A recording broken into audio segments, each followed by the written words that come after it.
এবারে নববর্ষকে ঘিরে যত ধরনের বিতর্ক সৃষ্টি হয়েছে তার মধ্য দিয়ে আপনার মূল্যায়ন। ধন্যবাদ আপনাকে। শুভ নববর্ষ এবং দর্শক শ্রোতাকেও শুভ নববর্ষ। এবারের আনন্দ শোভাযাত্রা, আগে ছিল মঙ্গল শোভাযাত্রা। এই পরিবর্তনে কি লাভ হলো জানি না। মঙ্গল শোভাযাত্রা কিন্তু ইউনেস্কোর স্বীকৃতি প্রাপ্ত। সেটার কি হবে? নতুন করে কি দেন দরবার করে দরখাস্ত করে আবার এটা আনতে হবে? যে জিনিসটা আপনার আন্তর্জাতিকভাবে জাতিসংঘের প্রতিষ্ঠান দ্বারা স্বীকৃত ছিল, সেটাকে কেন পরিবর্তন করা হলো? আনন্দ শোভাযাত্রা অর্জন কি হচ্ছে আমরা জানি না, কিছুই হয়নি নিঃসন্দেহে, কিন্তু এই মানসিকতা কেন এবং জাতিসংঘের এই স্বীকৃতি যে আমাদেরকে দেয়া হলো, জাতিসংঘের ওই স্বীকৃতির সঙ্গে এটি স্পষ্টভাবে বলা আছে যে এই ধরনের স্বীকৃতি যারা পাবে সেক্ষেত্রে সেই দেশের সংস্কৃতি বা ঐতিহ্য রক্ষার দায়িত্ব সংশ্লিষ্ট রাষ্ট্রের। জি, এক্ষেত্রে আন্তর্জাতিক ভাবে আমরা কোনো সমস্যার মধ্যে পড়তে পারি কিনা, যেই স্বীকৃতি আমরা পেয়েছিলাম বিশ্ব ঐতিহ্যের। এই স্বীকৃতি এক, বাতিল হতে পারে। দুই হচ্ছে মঙ্গল শোভাযাত্রা এবং আনন্দ শোভাযাত্রা, এটা করে কি হলো? এখানে আমার মনে হয় সরকারের মানসিকতায় কাজ করছে যে বেশিরভাগই সরকার যা করে গেছে তা বদলায় ফেলো, তো এই জন্য সব বদলায় ফেলতে হবে। এই জন্য বের করছে যে আগে যেহেতু একবার আনন্দ শোভাযাত্রা আছে, ইউনেস্কো তাদের যে স্বীকৃতি আছে এটা মাথায় কাজ করছে কিনা এটা নিয়ে আমার সন্দেহ হয়। সুতরাং আমাদের তো ইউনেস্কোর এই স্বীকৃতির থেকে আমাদের নাম কেটে দেওয়ার সম্ভাবনা আছে। এখন প্রফেসর ডক্টর মোহাম্মদ ইউনূস এটা ঠিক করবে কিনা করবে জানি না, তবে আমাদের প্রাইডটা তো নষ্ট হলো। আপনি বলছেন যে ফ্যাসিবাদী আওয়ামী লীগ সরকার যা করেছে এখন তার সব উল্টো করতে হবে, আমার একটি মানসিকতা এখানে কাজ করছে।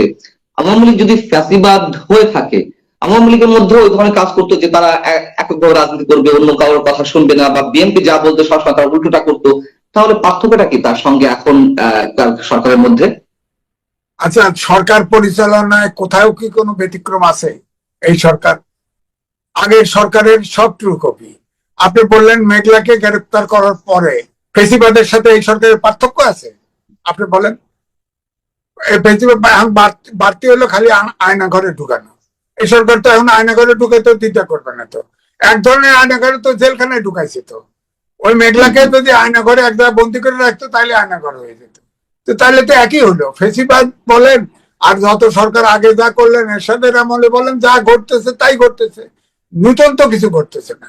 এই জন্যই বলছি যে আমাদের কিন্তু চরিত্র পাল্টায় নাই। তো আমাদের দেশ পরিচালনার পদ্ধতিও পাল্টায় নেই, অথচ সরকারে 21 জন লোক সরকার ধরে বসে আছে, কোনো কিছু ঠিক নাই। অর্থনীতির চাক্কা ঘুরছে না, কোনো বিনিয়োগ নাই। এই যে বিনিয়োগ সম্মেলন হলো, এখানে 3100 কোটি টাকার অনুদানের আশ্বাস পেল। এটা আশ্বাস পেল, এটা আসবে না।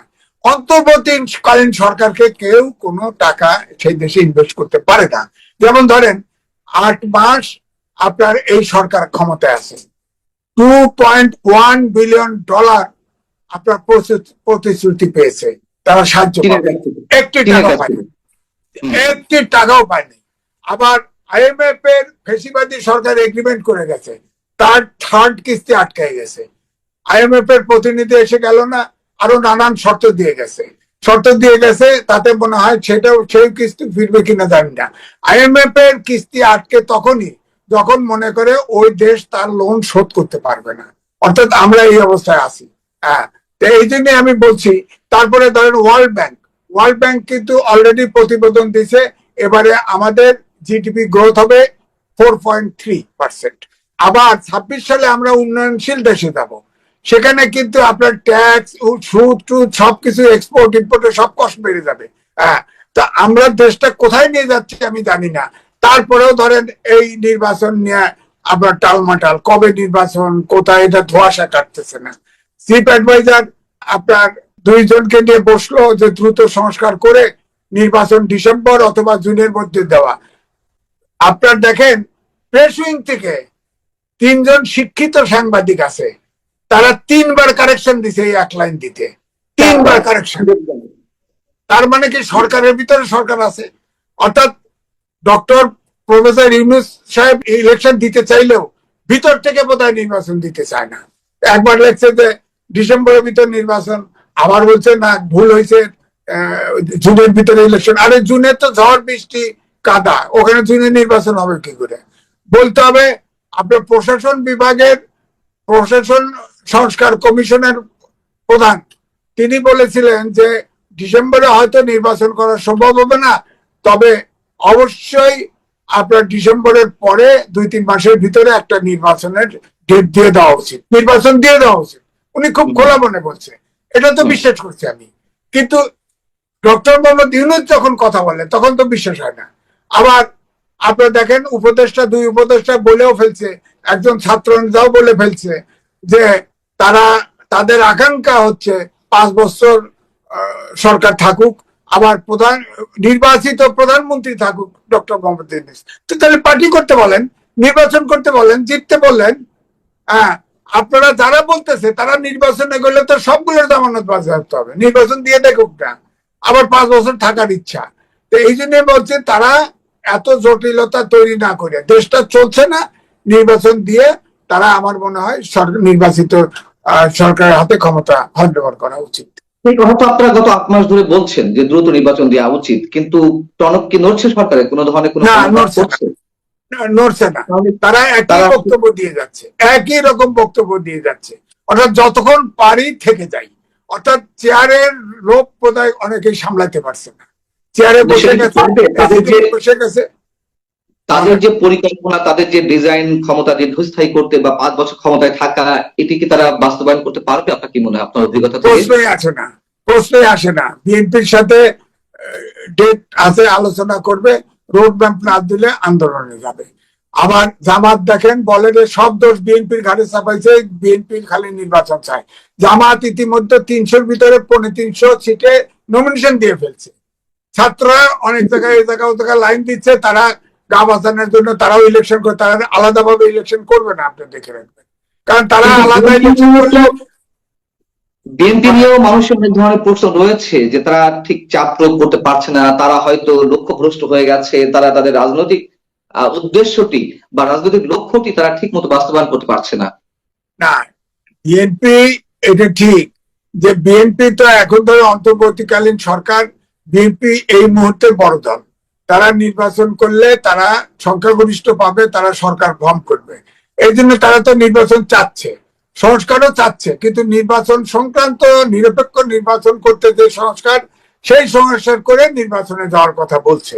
কিন্তু সরকার কিন্তু নানাভাবে জটিলতা তৈরি করে এবং ছাত্রদেরকে বলছে যে বিএনপি আসলে সেই চাপটি প্রয়োগ করতে পারছে না গণতান্ত্রিক উপায়ে, অথবা তাদের মধ্যে কোনো ধরনের ল্যাকেজ রয়েছে। আমি বলবো যে বিএনপি ফাটাবাসের সিপাই পড়ছে, কারণ এখন আন্দোলন করলে 21 দিনের সরকার ফু দিলে উড়ে যাবে, কিন্তু এটা দিলে তো রাজনৈতিক ভ্যাকুয়াম তৈরি হবে, তখন তো আর একটা তৃতীয় পক্ষ ভ্যাকুয়াম পূরণ করবে।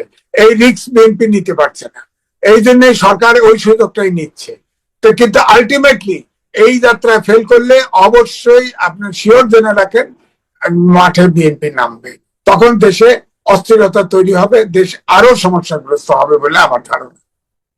আমার শেষ কোশ্চেন আজিজ, এইবারে মঙ্গল শোভাযাত্রায় যা কিছু যে মোটিভ গুলো আনা হয়েছে, আমি সেই বিতর্কে গেলাম না। 36 জুলাইকে টেনে আনা হয়েছে এবং প্রধান উপদেষ্টা যে বাড়ি দিয়েছেন সেখানে জুলাই আগস্ট গণ অভ্যুত্থানের চেতনায় বাংলাদেশ নির্মাণ করা হবে, এই কথাগুলো বলেছে। এখানে শুধু রাজনীতি কেন, আর রাজনীতি যদি আসেও 71কে বাদ দিয়ে সব জায়গায় আবার সেই 36 জুলাই, আবার সেই আগস্ট আন্দোলন, এটিও কি একটি উদাহরণ সৃষ্টি হলো আমাদের মাঝে যে 71কে বাইপাস করে সব জায়গাতেই 24কে রিপ্লেস করার একটা অপচেষ্টা? না, ইউনূস সরকার এবং ইউনূস সাহেবের ভিতরে ওই 24-এর বাইরে মাথায় কিছু নাই, এবং ছাত্রদের মধ্যে ওইটাই আছে। 71-এ বাংলাদেশে বসে খালি 24-এর কথা ভাববে, এটা তো হইতে পারে না। 24-এ গণঅভ্যুত্থান হয়েছে, এটা ঠিক আছে, অবশ্যই আমরা তাকে, কিন্তু 71-কে বাদ দিয়ে নয়। সুতরাং এই জন্য গণপরিষদ হবে না, এই সংবিধান সংস্কার করুক, যত খুশি সংস্কার করুক, এই সংবিধান বাদ দেওয়া চলবে না। এখনো 7.5 কোটি লোকের ভিতরে 3 কোটি লোক বেঁচে আছে, এত সহজ না, এত সহজ না। আস্তে আস্তে কেমোথেরাপি খেয়ে ছাত্ররাও কিন্তু ছোট হয়ে যাচ্ছে। সামনে নির্বাচন শিডিউল দিতে বলেন, ঢাকা শহর থেকে একটা বেরোতে পারবে না। দামি নির্বাচন আওয়ামী লীগ করছে না, শেখ হাসিনা বড় বড় নেতাদের দিয়ে করছে, একটারও জামানত থাকে নাই।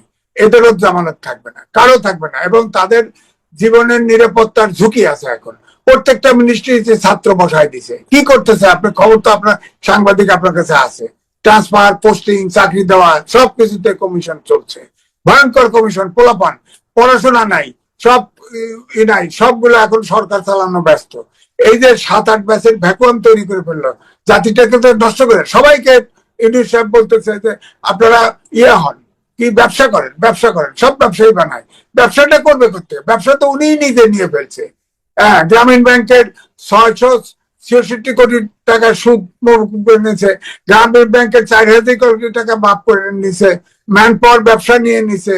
হ্যাঁ, এরকম ভাবে অন্তত 8-10টা। তিনি তার, আপনি বলেন, নৈতিক ভাবে তিনি 6 মাসের জেল হয়েছিল, আপিলের শর্তে তিনি মুক্ত হয়েছিল, সবগুলো মামলা তার, আপনার সবগুলো মামলা খারিজ করে নিছে। তো তিনি তো এই গণঅভ্যুত্থানের এককভাবে সবচেয়ে বড় সুবিধাবাদী। সুতরাং এইটা জাতির ঘাড়ে সব চাপায় দেওয়া, ওনার একা পুরো বাংলাদেশকে ব্যবসার কেন্দ্র করে ফেলতেছে। সুতরাং এর থেকে মুক্তি পাওয়া দরকার। এর চাইতে নির্বাচিত সরকার যেই আছে, হ্যাঁ, আমি বলবো যে সেটাও এর চাইতে বেটার হবে। সারা দেশটাকে ব্যবসার কেন্দ্র কেউ বানাবে না। হয় লুটতারাজ কিছু করতে পারে মানি, কিন্তু তারপরেও আমরা প্রতিবাদ করতে পারবো। কিন্তু এখন এই সরকার, আমার মনে হয় এই জাতির স্বার্থে, দেশের স্বার্থে এই সরকারকে আর সুযোগ দেওয়া উচিত না। আমরা কোথায় যাচ্ছি? আবারও একটা আনরেস্ট, ভয়ঙ্কর একটা আনরেস্ট, অস্থিতিশীলতা, আরেকটা ব্লাডশেডের দিকে কি আমরা যাচ্ছি? আমার কাছে তো তা মনে হচ্ছে। কারণ পাশের পার্শ্ববর্তী দেশ ভারত আছে, এবং সেখানে 1000 আওয়ামী লীগের নেতা ওখানে আছে। বিবিসিতে রিপোর্ট হয়েছে যে তারা ওখান থেকে এখানে সংগঠন চালাচ্ছে। এই সংগঠন কিন্তু খালি সরাসরি নেতৃত্বের আপনার এখানে দেখতে পাচ্ছেন না, কিন্তু তারা কিন্তু কাজ করছে এখানে। তো সুতরাং অস্থিতিশীল ভারত তো আছেই। সুতরাং এই দেশটাকেও এইরকম একটা সমস্যার মধ্যেই তো ফেলতে চায়। কারণ ব্রিক্স সম্মেলনে চায়নার সাথে আলোচনা বৈঠক করে আসলো, সেখানে মোদির সাথে আলোচনা হয়েছে। আমাদের একটা ধারণা, বাংলাদেশে সরকারের পক্ষ থেকে বলা হলো যে আমাদের সম্পর্ক উন্নয়ন হবে। ভারত এটার উল্টা, ভারতের মিডিয়া উল্টাটা বললো। আবার দেখেন তার সাথে সাথে আপনার ট্রানজিট বন্ধ করে দিল। আপনি চিন্তা করেন এটা কি মেসেজ হলো? আমাদের এখানে বিনিয়োগ সম্মেলন ঘটে, আবার সিলেটে ভাঙচুর করে। তো সুতরাং মেসেজ গুলা কি? মেসেজ গুলোই হচ্ছে প্রত্যেকটা জায়গায়। আবার দেখেন এই যে মঙ্গল আনন্দ শোভাযাত্রা হবে, আপনার ফেসিবাদী মুখ পোড়াই দিল। তো সমস্যা তো অন্ত নাই। এটা তো সমস্যার সমাধানে কোনো মতো ওই পিসপিল বেসিসে সমাধান করা হচ্ছে, এই শোভাযাত্রা হলো। সুতরাং দেশটা যতক্ষণ ভাবে স্থায়ীভাবে রাজনৈতিক সমস্যার সমাধান না হবে, ততক্ষণ পর্যন্ত বিনিয়োগ আসবে না, ব্যবসা চলবে না, দেশের মানি ফ্লো থাকবে না। এখন ধরুন আবার বিদ্যুতের দামও বাড়ায় দিছে। এখন দেখবেন সামনে বিদ্যুতের দাম বাড়ায় দিল, সব মার্কেট প্রাইস বেড়ে যাবে। সয়াবিনের তেল দাম বাড়া, চালের দাম বাড়া। আবার সামনের 26 সালে উন্নয়নশীল দেশে যাব, সেখানে দেখবেন আরেক ধাপ বাড়বে। তা আমরা তো দেশে ক্রাইসিসে, আমরা তো ফেল স্টেটের দিকে যাচ্ছি। আমরা তো নিয়ন্ত্রণ, খালি আন্তর্জাতিক খ্যাতি সম্পন্ন লোক সরকারে আছে বলে সব সমাধান হয়ে যাবে, তা তো হচ্ছে না। কারণ অন্তর্বর্তীকালীন সরকারকে, যেহেতু উনি বিশ্বখ্যাত লোক, ওনাকে মৌখিকভাবে সব সমর্থন দিতে চায়, বাস্তবে তো কোনো সমর্থন পাচ্ছি না। আমাদের যে সাহায্য দরকার সেটা তো আমরা পাচ্ছি না। বললাম না যে আশ্বস্ত হচ্ছি, ওই যে বিনিয়োগ সম্মেলনে আশ্বস্ত হইলাম 301 কোটি ডলার পাবো, এটা টাকা পাবো। এটা 3,100 কোটি টাকা বিনিয়োগের জন্য কি টাকা যথেষ্ট? আপনি বলেন। একটা ব্যবসা করতে তো এর চেয়ে বেশি টাকা লাগে। বলেন, একটা টেলিভিশন করতে তো 200 কোটি টাকা লাগে। বলেন আপনি, একটা টেলিভিশন করতে গেলে মিনিমাম 200-300 কোটি টাকা হিসাবটা দেওয়া হচ্ছে। অন্যবার যেমন ডলারে বিলিয়ন মিলিয়ন ডলারের হিসাবে দেওয়া হয়, এই জন্য এটি টাকার অঙ্কে নিয়ে এসে একটু বাড়িয়ে দেখা হচ্ছে 3,100 কোটি টাকা। না, ঠিক আছে, হ্যাঁ তা ঠিক। কিন্তু আমি আগে বললাম না, 8 মাসে 2.1 বিলিয়ন ডলার আমরা প্রতিশ্রুতি ইউনিট সরকার পেয়েছে যে আমরা এই টাকা সাহায্য পাবো। 1টি টাকাও তো দেশে আসতেছে না, IMF ফিরে যাচ্ছে। তা আমরা দেশটা, এগুলো তো আপনার হিসেব করে বুঝতে হবে, দেশে রাজনৈতিক সিচুয়েশন আসতেছে না। এই জন্য আমি বলছি যে নির্বাচন দিয়ে এই সরকার মানে এই জাতিকে মাফ করে দেওয়া উচিত।